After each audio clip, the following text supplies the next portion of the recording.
Welcome to the Reinventing the Tattoo, Reinventing Drawing Group. First thing, 9 o'clock in the morning, excuse me, it's bright and early. This one is with Jake Meeks from the Fireside Tattoo Networks.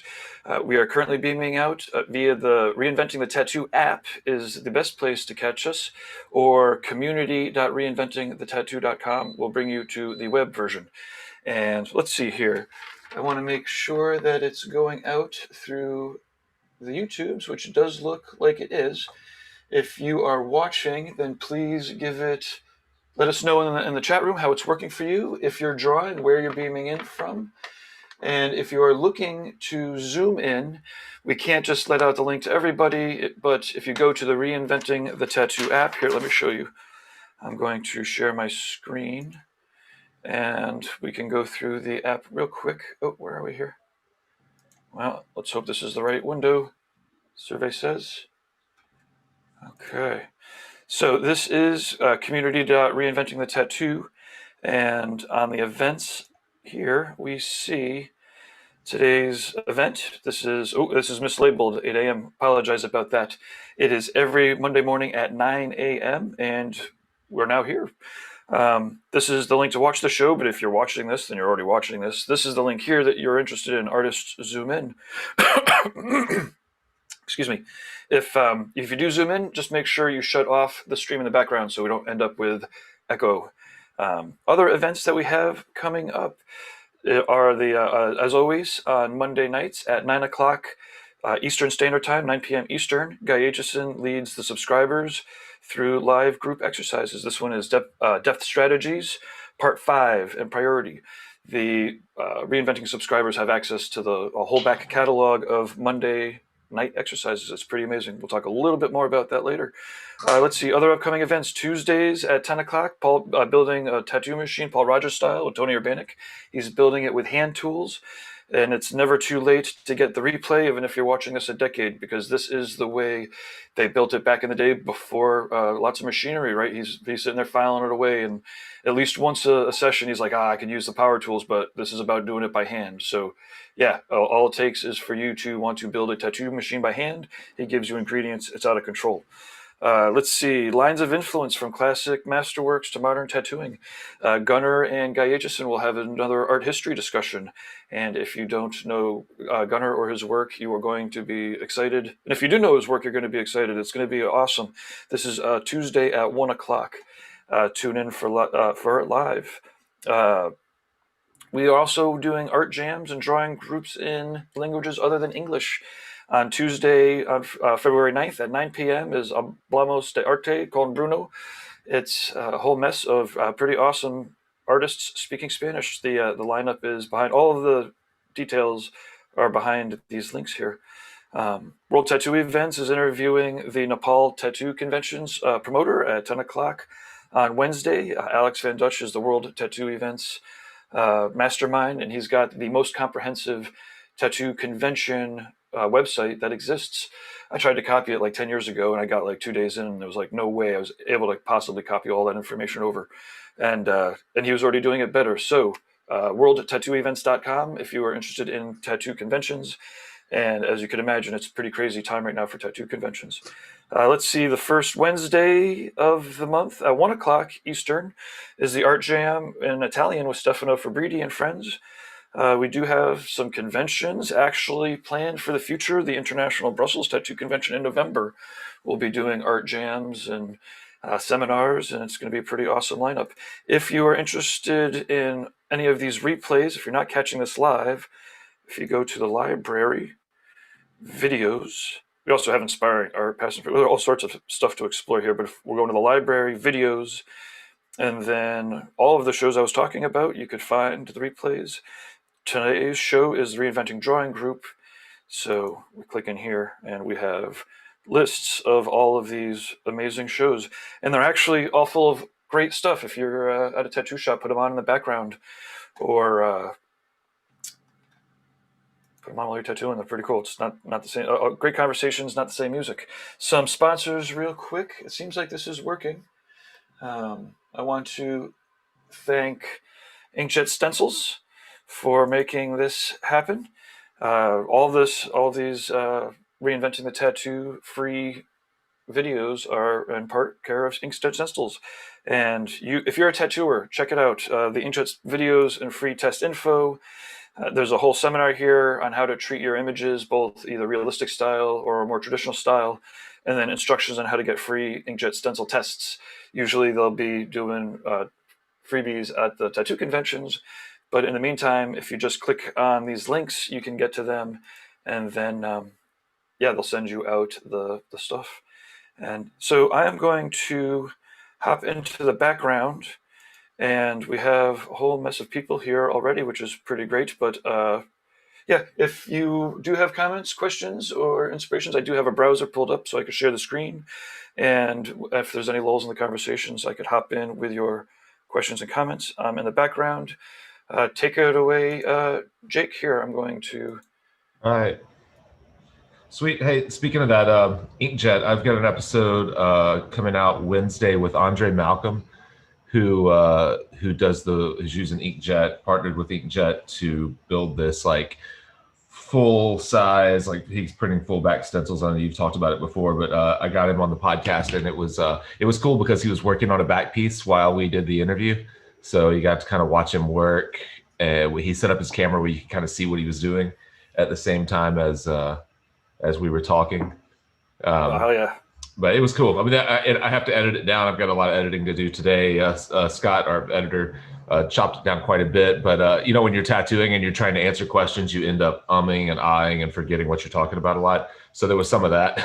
But sure. But otherwise, I mean, once we cut all that out, I think it's going to be really awesome. Oh, yeah, no, he's great. His videos are very cool. Andre Malcolm, yeah, definitely check him out. Yeah. I have a big Canon printer that I wanted to reach out to Inkjet and see, because he retrofitted this printer. It wasn't a printer that he bought from them. And I've got one that'll print it'll print like 6 feet wide and as long as the roll is. And I just inherited it from a local print shop that was upgrading their equipment. And I've never used it for anything, but he was talking about how he prints T-shirts on his printer, and how he's printing these big stencils and making prints. And I was like, man, I should really learn how to use this thing. It just sits there. It's massive. It just sits over in this room in my studio, a side room that we don't use, and collecting dust. So. What? And can you print out like on canvas or on fabric? Yeah, you can print on fabric, on canvas. You can print on anything. The one thing I was curious about with Andre, and he was going to send me links, I don't know if he ever did, is what kind of paper he was actually using to print on. He was originally just printing on like rolls of tracing paper. And I thought, man, maybe for a back piece, but I don't really want to use straight tracing paper, to print a stencil on and try to wrap it around an arm or something. It would crinkle so easy, I think. Yeah, you should definitely get in touch with Donna, because she's working on the paper. Okay, and, okay. She knows all about all the printers. And actually, earlier, someone was in the chat room wondering about the Epson printers, and we were a little bit like, they're Epson printers. But she was like, let me know, because she could fix it. Or, she's been working with them a lot, so. Okay. Now I might get you to make an introduction if you don't mind. I don't know how I can reach out, but I'd love to talk to them about it and get them on the show, just because that's such a game changer to be able to print a stencil that size. So awesome. Oh, it's amazing. Yeah. I can't wait to see it catch on. And the people that are using it, even just at regular shops, they get to hammer that stuff out every day, and they dig it. And yeah, absolutely. Cool. Yeah. Well, what's up, everybody? Let me see who all's here. Ricardo and Jason, you guys were both on last night. What's up, man? How's it going? How are you? Great. How are you? What's up? Hey, Morag. Is it Morag? How do I pronounce your name? Morag. Hey, I'm Jake. Hi. Nice to meet you. Hi. I'm from Scotland. Oh, awesome. What are you working on? A portrait? It's a portrait of my customer. Oh, nice. Yeah. I've done a lot of work on him. It's kind of Japanese, not a half bodysuit, but instead of the traditional Japanese elements, we've used Nick Blinko's art, who's like a crazy outsider artist from the punk scene in England. Oh. So it's kind of a mixture between Japanese and Nick Blinko art. Then there's me putting in my input, and obviously the customer as well. So it's like I felt that would be a good portrait to do, because it just touches on so many different sources. Yeah. Yeah, that's awesome. I don't Nick Blinko, is that what you said? B-L-I-N? Nick Blinko, yeah. Do Blinko, you know okay. a punk band called Rudimentary Peni? No, I don't, but I don't. Right. They're more a UK thing, but yeah, very influential. Creepy, small, detailed. They're definitely out there. Yeah. Yeah. Awesome. Yeah. Yeah. Give me 2 seconds here. Are you gonna pull it up? If I could ask you, is there any way that you could turn your phone sideways?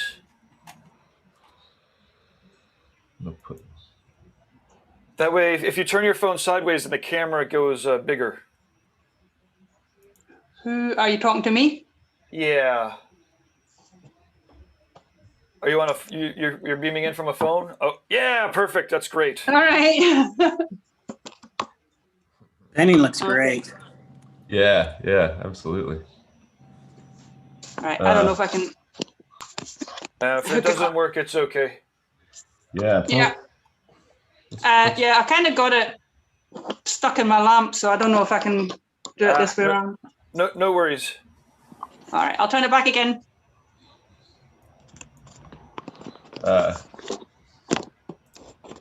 Can you find that work, Gabe? Yeah, I'm trying to find something official. Okay. Gotcha. The punk, right? Gotcha. Oh, I see what's happening here. So I've got a great wiki page, but it's all text, so there's no reason to trying to find something.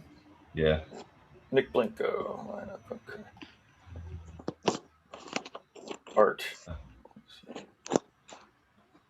While we're looking up, what's everyone else working on? Ricardo, Jason, what do you guys have going today? I'm working on this this octopus piece. That's awesome. Oh yeah.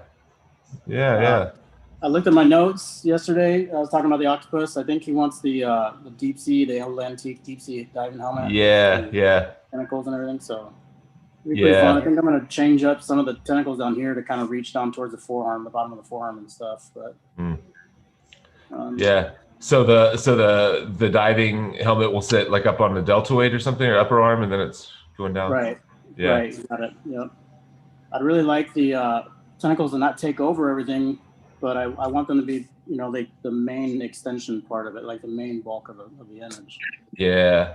Without making the helmet look too small. You know what I mean? Right. Yeah. That's cool. Cool. It'd be cool if there was like I was trying to think of like a ways to pull some of the stuff from the helmet throughout the piece. Like if you had a couple of the tentacles, like one of the tentacles holding a chunk of whatever, either like a piece that unlatches the helmet or something like that, so you can kind of distribute the mechanical stuff from the parts of the helmet down throughout the entire tattoo. That's a really good idea. I know that I was looking at some of these helmets, and there's so many just raw like valves and attachments that go to these hoses and stuff like that for the old style. So I think that's a really good idea. I think I'll look into adding that. Thanks, man. Yeah, absolutely. Because that's such a cool element. And then if you can kind of just pull even a couple of pieces of it to kind of connect it, right, from the top to the bottom. Yeah, that's awesome. Cool. Thank you. Yeah, absolutely. What about you, Jason? Drawing some skulls? I'm drawing skulls today too. Perfect. Yeah, it's it's the assignment from this past Monday. Mm-hmm. So I'm just going through working on some value studies, and the whole object was past shadows. So I'm going to be throwing those in just a minute. Really trying to focus down on my light source, get everything, in agreement. Now that I've got, my structure laid out and my shapes pretty defined. Yeah. Got my reference images that I'm using for some of it over here. Yeah. And just trying to go with more of like a simple background, nice dark values. Mm-hmm. Although I'll probably end up lightening that up, and then just to accent some more of the contrast. I want to look too dark with the background. So. Yeah, man. Are you using? I've meant to ask you guys before on these calls. Does anyone use any of the like the paper kind of texture stuff over the front of your iPad? Yes. You do use it? I use a matte screen protector, and it's like one of the cheapest ones you can get. It's not the paper it's not the paper feel or those have too much tooth, in my opinion. Hmm. And they tend to really wear down and angle the tip of your Apple Pencil very, Huh. very quickly. Tips are replaceable for like, I think it's $12. You get a 4-pack. But I mean, I was going through, like a tip a week, and I would notice that it would be very, very beveled, and it would almost end up with like a chisel tip. And it's Yeah. like, all right, well, let me try out a different one. So I bought another one that's just like a matte anti-glare, and it's Mhm. got just enough tooth to give me a little bit of resistance, but not too much to really wear away the tip. Oh yeah, yeah. That's funny you mentioned that because they when you buy Apple Pencils, and I tend to lose them all the time, so I've bought like 5 of them, and then I find the ones that I lost, so that I end up with this pile of Apple Pencils. But they come with the replacement tips, and since I've never used any type of screen protector, I'm still using the original tips on mine. They've never worn down, and I've always wondered, like, the Cintiq is the same way. It's like they send you all these different nibs, and with the Cintiq, there'll be different like hardnesses or thickness. They're not all the exact same nib. But I've never Right. had a reason to replace them, because I guess maybe that's why, because I've never used anything with any tooth to draw on. I prefer it. It just gives me a little bit more of like a natural feel, like I'm actually sketching on a piece of paper. Yeah. Yeah. Which you really can't beat that feeling. You know what I mean? Yeah.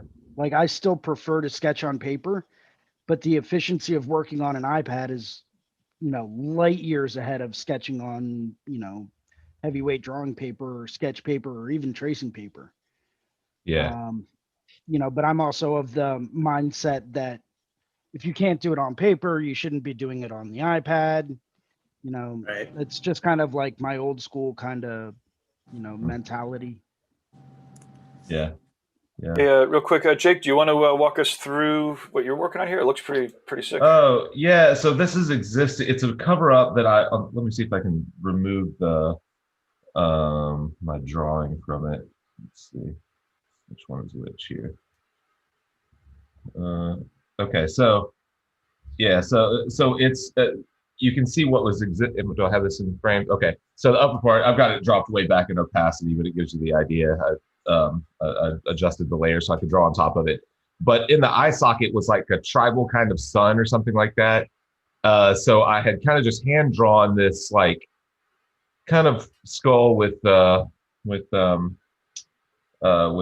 clock kind of mechanism, gears and stuff like that the guy wanted. And then he decided he wanted to expand. So last time I added this little kind of gear and a few other, like this skull on the back. Let me see if I can take that away too. So last time I just lined a couple of things, and then now I'm trying to figure out, today I'm working on it again. And I just want to make sure, since I already have an existing piece with a light source that's established, I want to make sure that I am keeping the same light source. So I started kind of playing with value studies last night, not this morning, during the Super Bowl last night. I started sketching on it a little bit. So yeah, that's kind of where I stand now, and I'm hoping I could knock this entire thing out today. There's also on his inner arm we added this woman. I'll show you what she looks like without.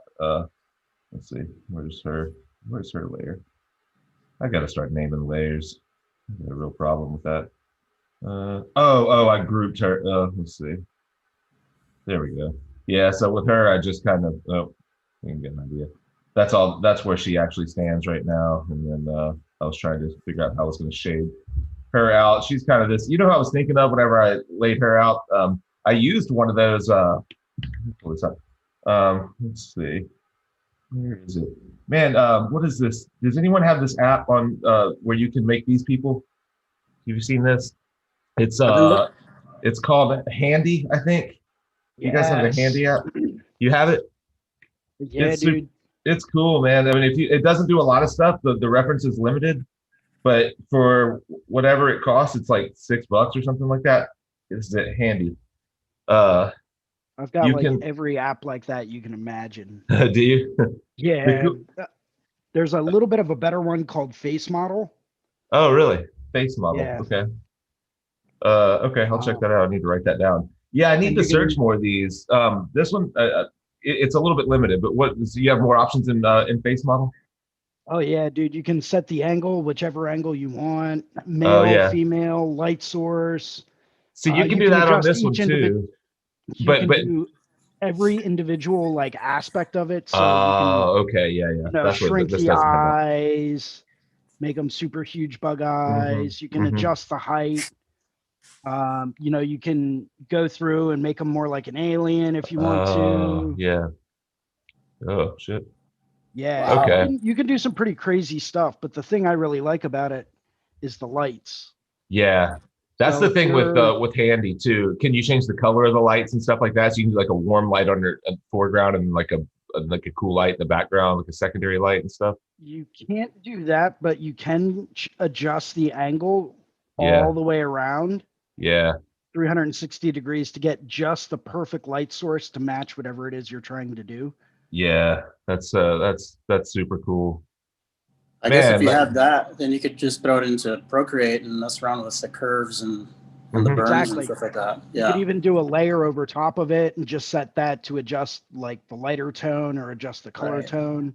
Yeah. Yeah. And now they have the new So- update where you can kind of like circle certain parts you want highlighted and Right. everything too. So Yeah. But it's really cool. I really like it. That's one of them. The other one that I have that I really like, I believe, is I think it was Art Pose. yeah, I have that one. That one's pretty good. Yeah, Pose. for a full body Yeah. composition. Yep. Yeah. I use one called Like- Skelly for that Proco put out. Yeah. It's really cool. I like it a lot. It's a little more expensive. It's like $20, but Yep, Which- I've got that one too. Mhm. I like this one because it really does give you kind of like a wireframe that Yeah. you can use. And then once again, you've got like global lighting. So you can Nice. adjust the light. And then you can set it so that it's full skeleton. You can do like a planar model. So that you can just have like the planes available. And they've got all different types of poses and whatnot too. Yeah. Yeah, that stuff is that's so helpful. It's crazy. It really is. And like, with like for a piece like this, I can just pull up a generic model like that and then just and use her to kind of help, block in what the actual, figure might, or what the, what the features might look like, without actually having to use it, without having to trace it. Just be like, oh yeah, that does, like, because I mean, it's so like just the under lighting of the nose or the way the lips catch light and stuff like that. It's like so helpful. You can never do that out of your head. So, or I can't.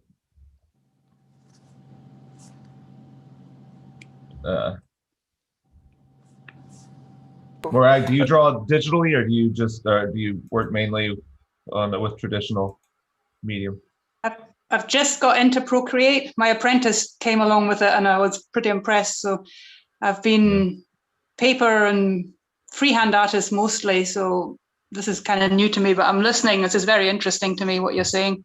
Yeah. There's a whole new variety of tools that I didn't know existed. Yeah, it can be overwhelming early on, for sure. We'll lead these, like we just finished up a month or so ago, a workshop, like a 5-week workshop, and most everyone was drawing digitally, and there were 2 people in the workshop that had no digital drawing experience, and they both kind of got into it during the 5-week workshop, and I had forgotten just how overwhelming it could be whenever you're around people that have been drawing digitally a lot, and then you see like not only Procreate, but then all of the other accessories like the little apps that Jason's just showing and stuff like that. It's completely overwhelming at first. But if you just take it, just learn how to draw in at first, and then just learn to use those other like the accessories or the features like blending different types of layers and importing different types of brushes and all that kind of stuff. You just slowly work into that stuff. And it's I'm really, starting right at the bottom with that. yeah. But even so, it's really handy. Like I had got an Instagram message from someone looking for a snake and sunflower idea, and I'd completely forgotten about it.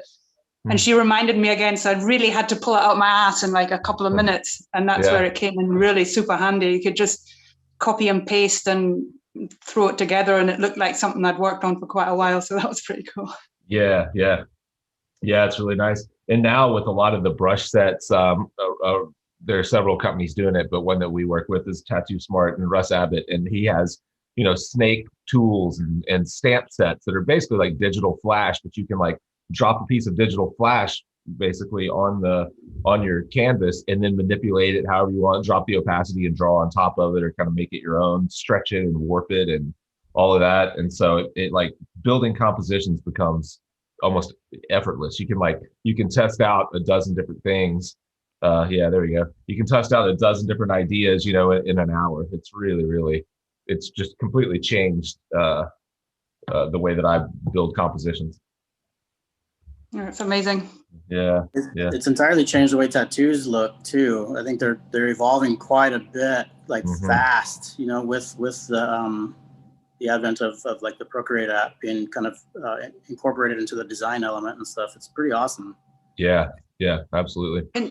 Can you tell which artists have used which tool? Can you go, oh, there's that piece of flash, or there's that? Yeah, ideally not. I mean, hopefully you're using it to.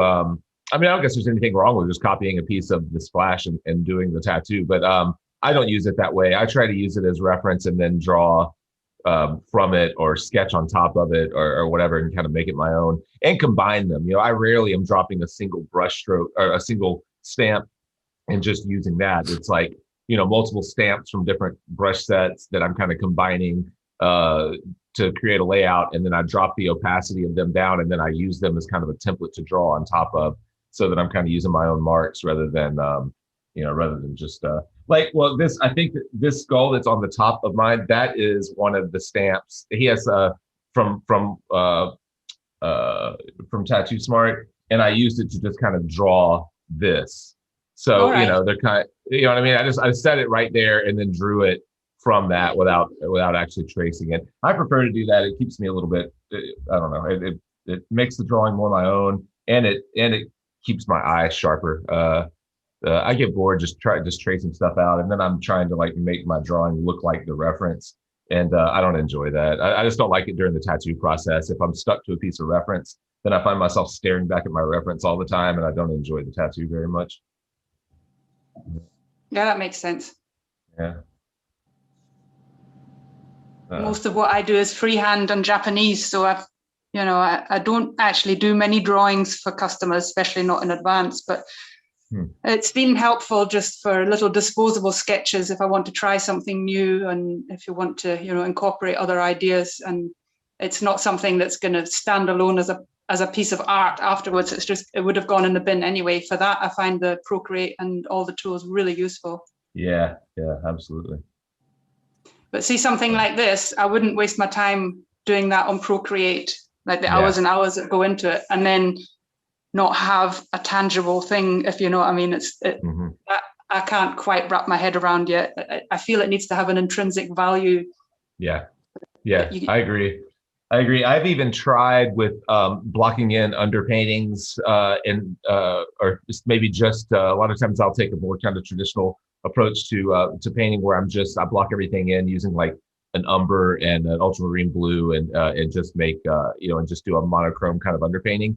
And then I've tried to pull that into Procreate and paint on top of it, and just to get ideas without wasting paint, to get kind of color ideas. And it's never worked well for me. It just doesn't. I've tried it several times. I'm like, I can't really tell what it's going to be. Even using blending modes and trying to set the layer where you can see the layers underneath it or where they work together. You just can't replicate I can't replicate what oil paint will do enough in Procreate to even waste my time with it. It's better just to waste the paint, get it out and see what happens. That's interesting. So it's really more an illustrative kind of tool then, isn't it? Yeah, I think so. Yeah. I think here's a couple paintings that I did on it, and it with the apps. Yeah. That's really nice. With the oil painting pens and stuff like that. The brushes, I'm sorry, and then like the smudges. You know what I mean? You can blend it pretty well. It's pretty neat the way you can kind of manipulate the idea of the glazing technique, where you kind of like tint a hue and then you lay it over an existing tone that's underneath it. Like some of these highlights on his face here. Yeah. So like all of it was this tone at first, and then I kind of went back in with some of this background, the lighter tones, and just kind of glaze over it. Glaze right over it. Yeah. It's like a separate layer all on its own. You know what I mean? So. Yeah. Really cool.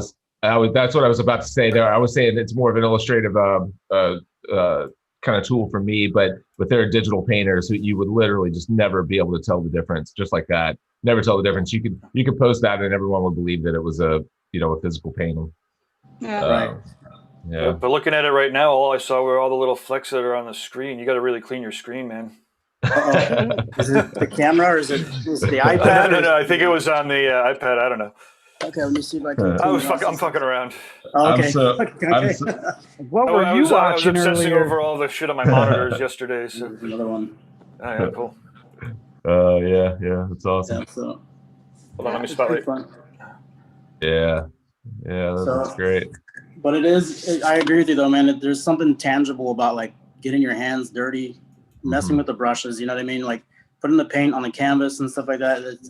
You kind of miss that out. You miss out on that, but it's super convenient when you just have this idea in your head and just want to like throw it down real fast. You know what I mean? Yeah. You just kind of end up finding that you're going down this rabbit hole where it's like, oh, it's been 4 hours and I've still been painting on this app. You know what I mean? It's pretty incredible. Yeah, yeah, definitely. But to Bragg's point, like I'll watch. I love that.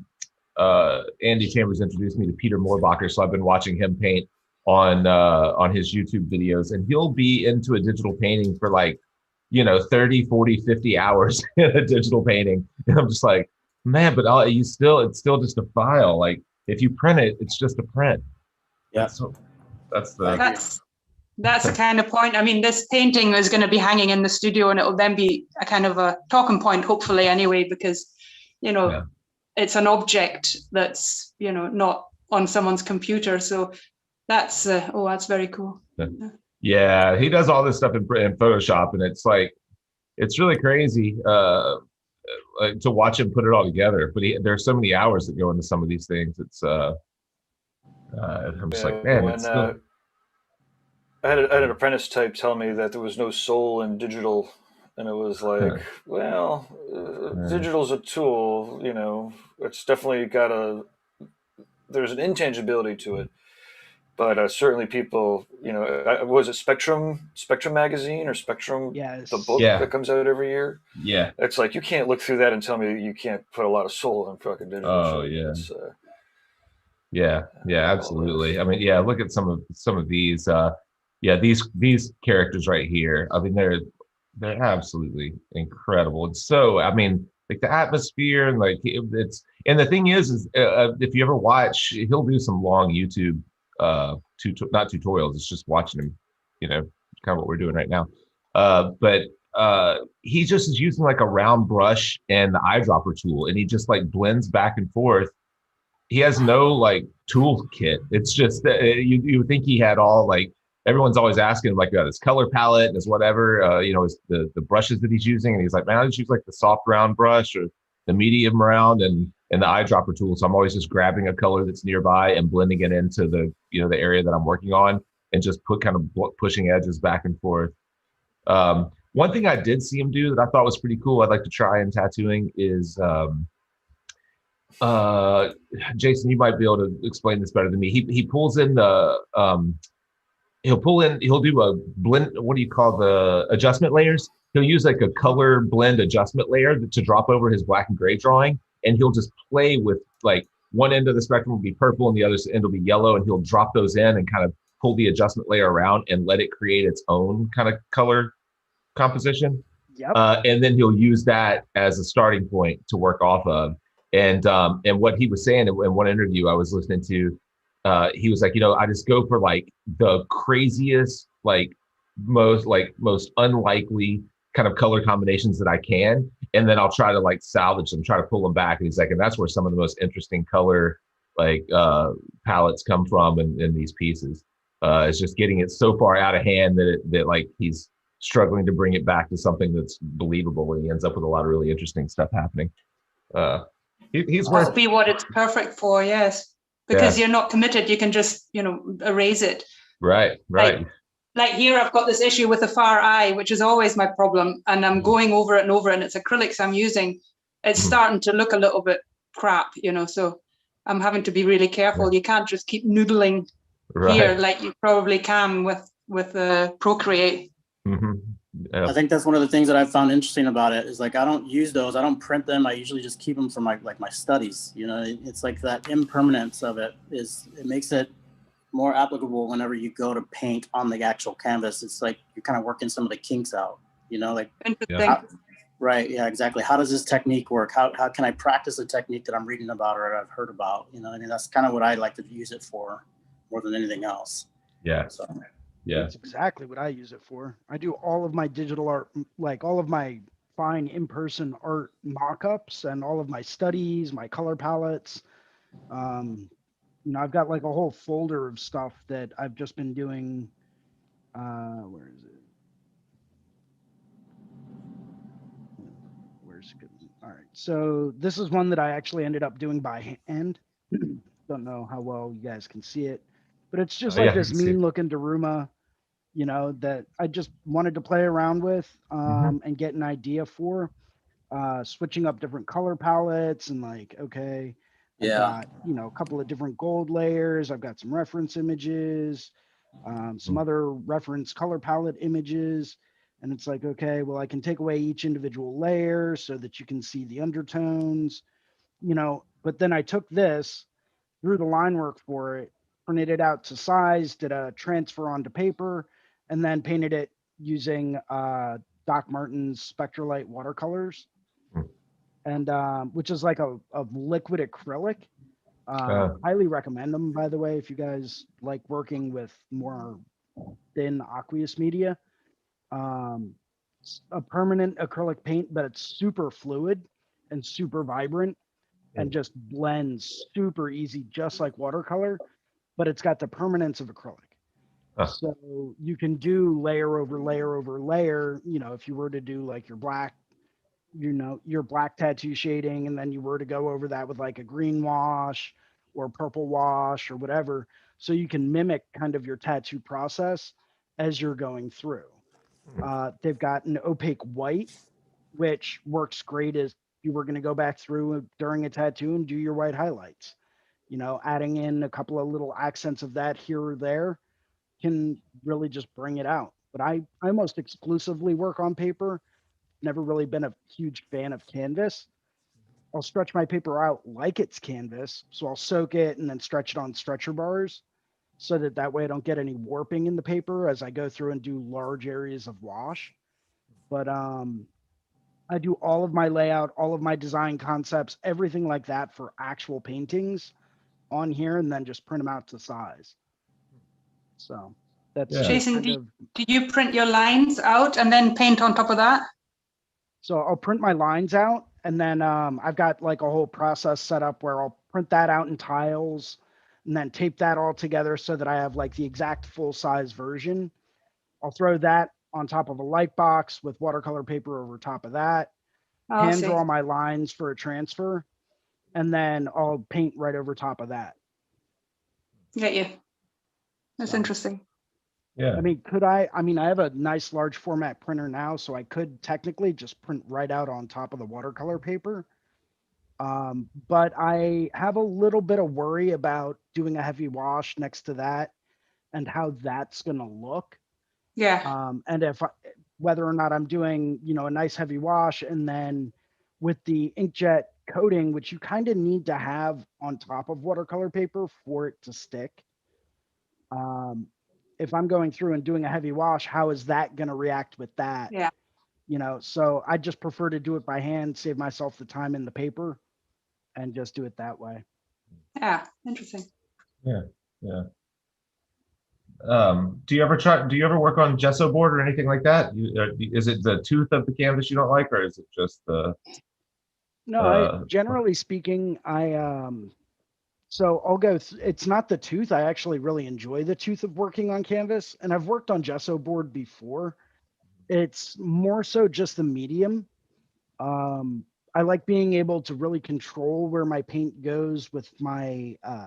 So if I'm working on a watercolor, for example, maybe I'll do it next week or something, so you guys can kind of watch my process. But I'll actually go through with water first and kind of like block out my area, add like a little drop of color, and then tease it out, so that I'm really working with the fluid dynamics on the paper. Yeah. And as it's going through, I know that it's going to absorb throughout it. I'll let that spot dry while I'm doing another spot, go back to that, do another layer, go back to that, do another layer, Okay. until I build up where I'm trying to get to. Yeah. Okay. So this stuff, the acrylic, the liquid acrylic you're talking about, it behaves a lot like a watercolor, where you can saturate let it run, like saturate the paper and then let it bleed into it. Absolutely. Gotcha. Okay. It's almost identical, like as far as the fluid dynamics of it go, it's almost identical to watercolor as far as how fluid it is. Yeah. But when it dries permanent, and you can layer and layer and layer and do diluted layers of it and really build it up to be where you want it to be. Kind of like oil, if you're doing multiple glazes, and you've got the time to spend to allow, a month to go past where you can do a glaze and then let it dry, and then another glaze and let it dry. Yeah. I just don't have that kind of focus and that kind of patience. So something that works for me. Yeah. That's the only thing. Like I've played with watercolor. Dan Marshall got me into plein air watercolor, and I use it a lot. I'll go. We've got a boat that we stay at on the weekends in the summer, and I keep a watercolor set up there. So I do a lot. I paint a lot of sailboats and stuff. But the only thing about it, man, is like I just don't get to pile up paint the way that I do with oil, and I only get just a couple of shots at the. Let me see if I got a bunch of them right here. Actually, I only get a couple of shots at it, and then it gets chalky on me so quickly, that I really struggle to keep it like so let me see, I'm gonna switch this around. I've got a few right here that I can probably show. Probably hold up and show.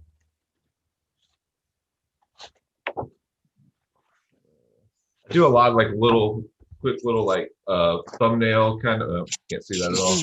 Quick little thumbnail kind of studies. Everything's backwards from where I think it is. So let me see if I can get away from it. If you stop moving around quite so fast, we could see it. Oh no, I've got it like I'm looking in the mirror, and you can't see this stuff at all. Hold on, let's see if I can get away from my. Your camera's I know what nice. I can do. Kind of see it.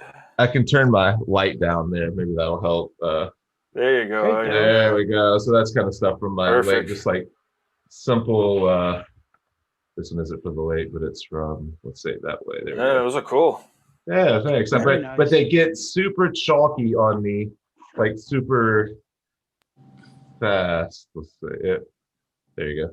Well, actually, this would be the perfect opportunity. I just picked up a couple of original paintings from Chris Dunn up at Deadly Tattoos. Yeah. And we were going back and forth about what we were using.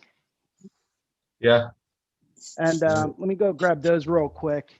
Okay. He's got a really unique method with them. Let me show you my first one. This is the first one that I did in Dan Marshall's. This one was from Life in Dan Marshall's painting class. He helped me with the cows, though. The cows I kind of botched, but Dan saved them. Oh, that's great. Thanks. Yeah, most of these I do at the boat on the weekends. Sorry, on the marina. Man, I have some Gabe. I think they must still be in this other little. No, they have to be down here somewhere in this other little book. I have some that I just came across that I did when you and I went to the Norman Rockwell Museum.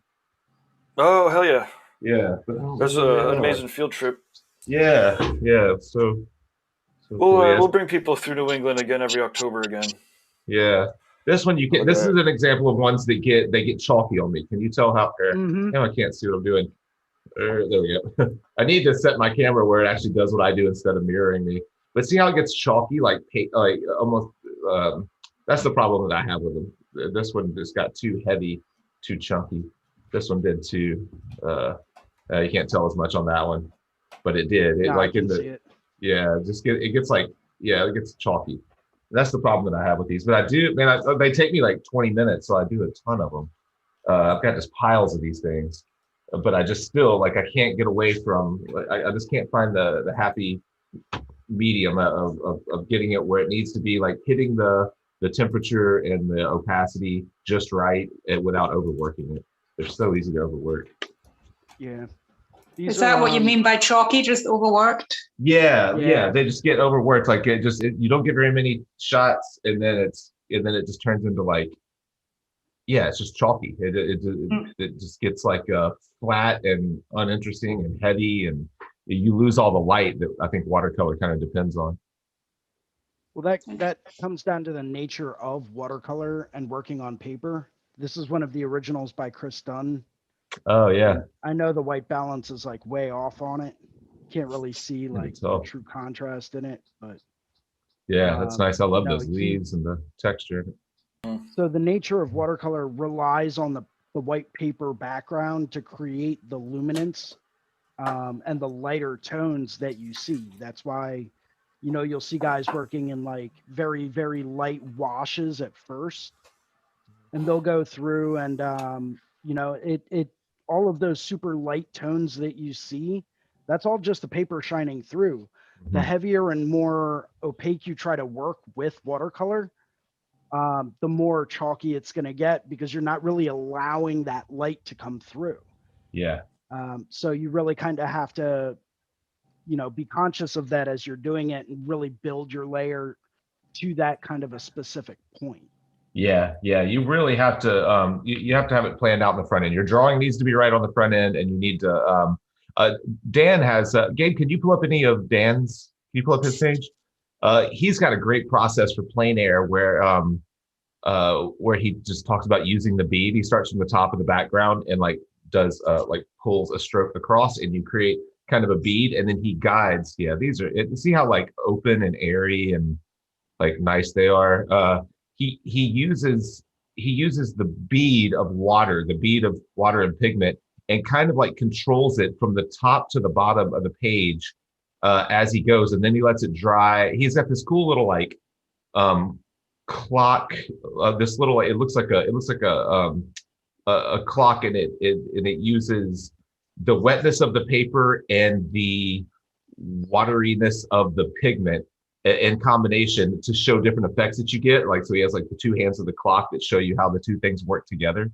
And the process is really interesting. You still have to like train at it and get good at it, but you see how like everything, there's nothing chalky. And when he lays something down, it's deliberate.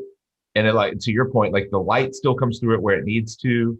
But like if you like some of his water, like that water, you get away from that water and it looks like it's just glistening, but it's really just the like most simple little strokes.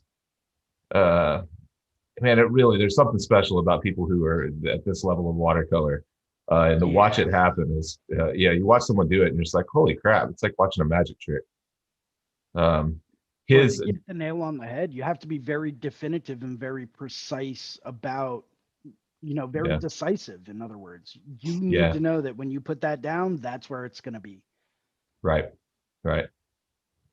Yeah. See, getting into that, that stuff at the bottom, that stuff is crazy. That's where he's chasing the bead around. He'll do a little like he'll like make a mark with that dark kind of background, like the recess of the building, and then he'll guide that mark around the shoulders and the head and the whatever of the people. So it's literally like you're just like creating little valleys for the bead of water, the bead of pigment to run around your figures. Watching it happen is absolutely incredible. It's really, really cool. The guy that he learned from, a guy named Joseph Zabukovich. Jesus. Do you know him? There you go. Down. Yeah. Man, this dude. The internet is unbelievable. Yeah. This guy. This was Dan's mentor. And just click on some of his paintings. This stuff is absolutely insane. Like just the texture and background stuff. And if you get into some of his like cityscapes, and like he'll do like the way that he like, see those birds, the way that he does these birds, there'll be tons of them like taking off from a patio or whatever. It's like, man, it's so crazy. Whoa, this is going fast. Yeah.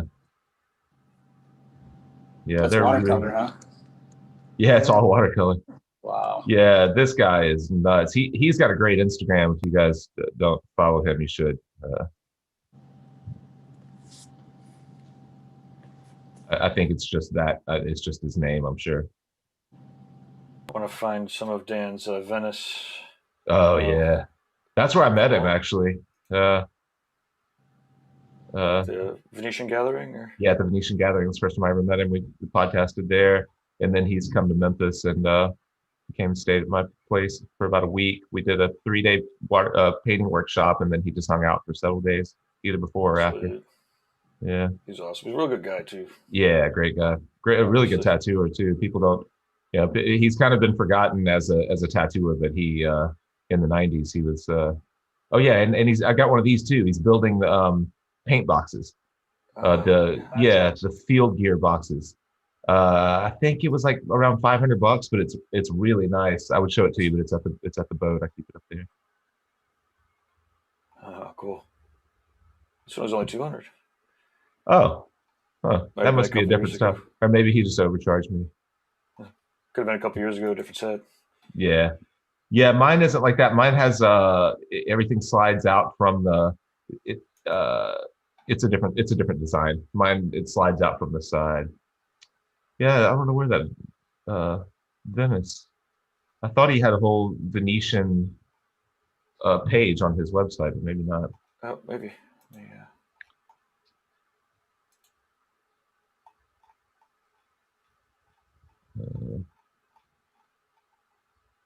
No, it's not. Yeah.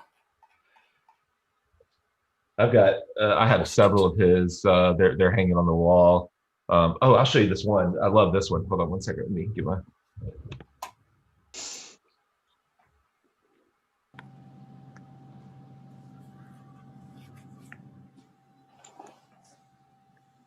So here, let me switch back to my other screen. So this is the only one of his that I have that is not framed, and it's the first painting that it's the first painting that of the first day of our workshop, and it was super simple. He did it. We were at Shelby Farms Park here in town, and my painting was getting super chalky. And if you see at the bottom, he did this one as an example for me in probably 10 minutes. He just knocked this thing out. And see at the bottom, it says, "Thanks for everything, Jake. Take your time, use the bead, don't make corrections, let it be." So I just keep that in my studio. I've never framed it or hung it or anything. Awesome. Yeah. Are you guys sketching any of the images on the paper first, or are you just kind of like going at it with the watercolor? Yeah, I draw it all in pencil first, in like a light mechanical or a hard mechanical pencil, and that's the way that Dan does it. He almost never picks his pencil up off of the page. It's very you can only draw so much, because if you put a lot of graphite down, then it'll affect the pigment once you get the paper wet. So it has to be pretty thin and precise. So you really need to it really comes down to editing the image, I think, like in your mind. Like if you're, especially with plein air, you're looking at so much stuff, you just have to decide what you're drawing and what you're not, and be really minimal, but just make sure that the relationships and the proportions and everything are correct. So I think that's one of the biggest keys to it. And that's what Dan was preaching from the very start. He was like, your drawings that really need to be accurate. You don't have time to like sketch and erase and play back and forth with it. You need to kind of hit it right from the start. Cool. Yeah. We have a workshop, his workshop, on our page too. We recorded it. I think it's maybe like 4 hours of content over 3 days.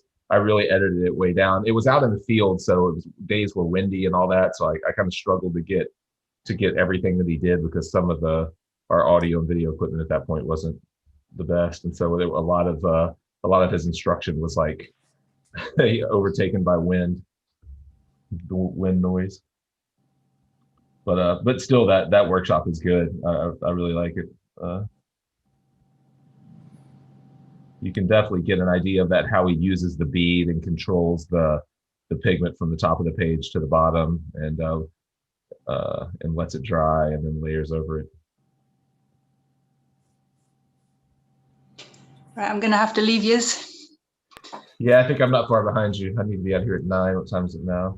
Yeah, say that 9. Well, Morag, do you want to let people know how they could find you and where you are in Scotland? And I think you're locked down right now, but we'll let people know. We're completely locked down until the end of February, maybe even March. We'll need to see. It's been pretty bad here, so yeah.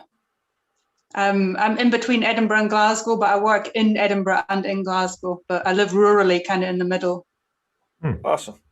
And what are the tattoo shops that you're working at, or where would you send people to find out about how to get tattooed by you in Scotland? It's Tribe Tattoo.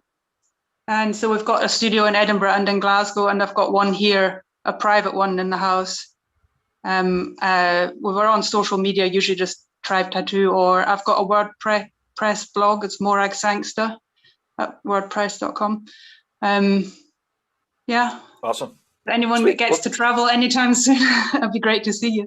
Yeah, I would love to travel to Scotland. Well, you'd be very welcome. It's beautiful, 100%. Yeah, you spent some time there, Gabe. Yeah, Edinburgh was it seemed like it's just old, like everything's old. A lot of places in Europe are old, but I think it didn't get as bombed in World War II, so it's just like everywhere you turn is just old. It's awesome. Yeah, Edinburgh's like a beautiful Gothic city. It's stunning. Yeah, as far as cities go, I could land there for a long period of time. I definitely try to stay away from large groups of people, but anyways, just in general. But Edinburgh it was beautiful, and all of Scotland. Yeah, it's beautiful. Yeah, we will definitely make it there someday. Yeah, fantastic. Well, it's really cold here right now, and I've got to go out and put the animals away before it gets dark. Awesome. Well, great thanks meeting you again for joining. Yeah. Well, I might come again next week if that's all right. Absolutely. Yeah. Anytime, every time. All right. See you next week. Thanks. Bye. Well, so should we do one round and then close it out? Or let's do it. That sounds good. Okay. So, Jason, you're up. All right. So my name is Jason Leeser. You can find me on Instagram at Philly Inc. I work at a studio about 30 minutes north of Philadelphia called the Inkwell Tattoo in Southampton, PA. I also host the Sunday afternoon drawing sessions. If you guys enjoyed this, feel free to join me on Sunday afternoons at 1 p.m. EST. I'm always down to talk and chat about just about anything. So. And big thank you to Gabe and Jake for allowing me to join you guys today. Yeah, thanks for coming. Always a pleasure. Yeah, absolutely. Appreciate you taking the time. Yeah, it's great. It's amazing. It's awesome to see everyone's progress, right? As everyone keeps tuning in and sharing. And Ricardo, you're up. Hey, my name is Ricardo Sturdivant. You can find me on Instagram at Candor Tattoo. I'm in a town called Normal, Illinois. I really am so excited to be part of this. It's been a game changer already, and it's really great to meet you guys too. So I look forward to doing some more of this stuff, man. Awesome. Yesterday you had your headphones on. I comment on it right away. It was the first thing that I said when you joined, but today you didn't have your headphones. Yeah. Is there a big difference? Can you tell the difference right away? I can't. Yeah, kind of. No. Okay. I mean, I can tell. I don't know if anybody can. It's fine to do it without, but anyways, awesome. Thanks again for tuning in. Yeah, for sure, man. Take it easy, guys.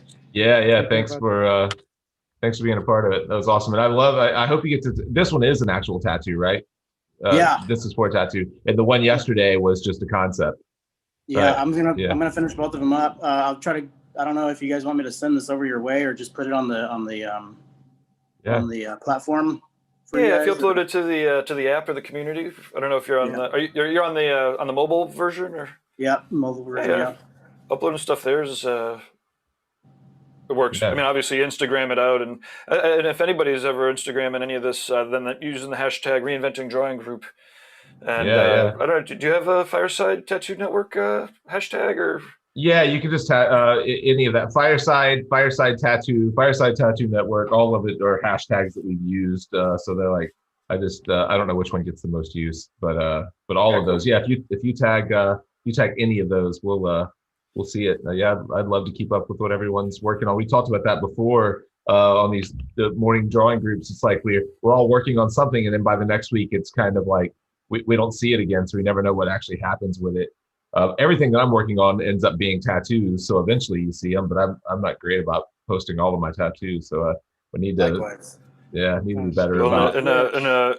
in 2 months, we'll tighten up our production just a little bit so that 50 minutes before 10 at 9:50, we're like, and let's revisit what what we did last year. But real quick, just before I hand it off to Jake for the final closure, we've got Bruno's been in the chat room, says, good morning, sunshine, woo. Good morning. Enjoying the conversation. Neil Foster says, hey, bro, love Fireside. Thank Adam you. Lee says, sup. Jose Moes says, thank you guys for the inspiration. Matthew Fuentes, OG Abel said, with an actual painting, there is only one original that can ever exist, referring to original artwork and stuff. M. Belch says, great work, guys. And then Melissa Sink was also in the we missed room Melissa. there. And wonder why Melissa didn't jump on today. She must not have had anything to work on. well, it is very early too, eh? So okay. Oh, it's really early for her. That's right. She's out west. So, well, cool. Well, I'm gonna I'll wrap it up too. Then thanks everybody. I'm Jake. If you don't know me from the Fireside Tattoo Network, you can go to our YouTube channel. We put up new videos pretty much every week. We've got an episode, like I mentioned earlier, coming out with Andre Malcolm this Wednesday, and he's going to talk about his process for printing. We talk about a lot of stuff. We talked about his process for designing full body tattoos, and he's actually working on a full like neck to knee back piece during the interview, which is cool. And then he talks about how he's printing these one piece stencils, like he's stenciling full backs, full torsos with a single sheet of paper, which is super cool. And then next week we have Kevin from Tattoo Snob will be next week's episode, I'm pretty sure. So yeah, every Wednesday there's a new episode, and then we also do technique episodes. That we have a new series called 3 Minutes to Better Tattooing, where we try to offer some little nugget, something helpful within 3 minutes, which it never is within 3 minutes. It's more like 8 minutes to better tattooing. But that's it, man. Thanks, Gabe. This is a good one. I enjoyed the conversation. Thanks, guys. Awesome. Thanks, everyone. And if you're still watching, I am going to beam one last screen share over. And if you are a tattooer or apprentice, please consider heading over to courses.reinventingthetattoo.com. This is where Guy Aitchison has the full Reinventing the Tattoo canon, as well as other featured webinars. And the Reinventing the Tattoo canon, and the next exercise is coming up tonight at 9 o'clock. All of the Reinventing subscribers can tune in for exclusive Monday exercises with Guy Aitchison. Everyone zooms in kind of like this. There's exercises that are pulled from somewhere in the canon. And it's a massive, it used to be like a 350-page book, and then it turned into digital. And now it's got all of the videos kind of mixed in here, guest artists and chapters, and the webinar library where you can just kind of go and check out all the different videos. And so that is courses.reinventingthetattoo.com. And well, thanks again, everybody, for checking us out. And you keep watching, we'll keep making them. Thanks, Sweet. Thanks, Thanks, Jake, everybody. Ricardo,